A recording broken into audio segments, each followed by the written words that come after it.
इस्ताहार बे इस्ताहाराव मा मा दङ? इउपिपिएल दोलोनि इस्ताहाराव बे बिटिआर गोरोबथाया 100% इमप्लिमेन्ट जानांगौ बेखौ जोङो लादों।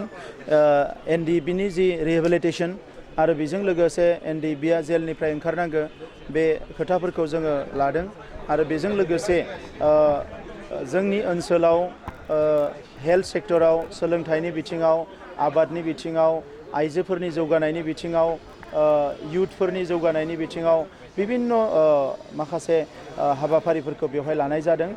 बे हाबाफारिफोरनि गेजेरजों मोनसे जौगासार बिटिआर गायसननो थाखाय जेफोर बिथिंफोरखौ जोङो गोख्रों खालामनांगौ बे गासैबो बिथिंफोरखौ लानानै मोनसे मोजां मोनसे बिटिआर जोङो गायसननो थाखाय हाबा मावनो बे जोंनि जि भिजन जिथु डकुमेन्ट बेखौ जोङो दिनै फोसावबाय।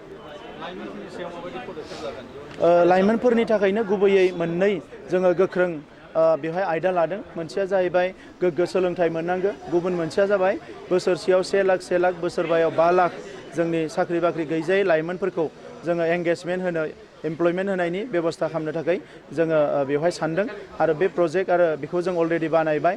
बोसोरसेयाव 1 लाख लाइमोनफ्रा गुबुन गुबुन आयदायाव खामानि मोनगोन आरो बिसोरो मोनसे मोजां मोनसे जिउ खुंनो बिथांमोना हागोन आरो बिनि थाखायनो लाइमोनफ्रा जेबो सिन्था खालामनांगौ गैया।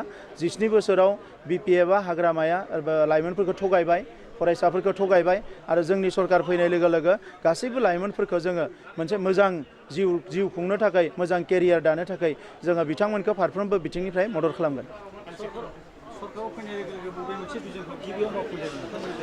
गिबियावनो गभर्नेन्सखौ थिग खालामनांगोन, मोजां खुंथाय खालामनांगोन।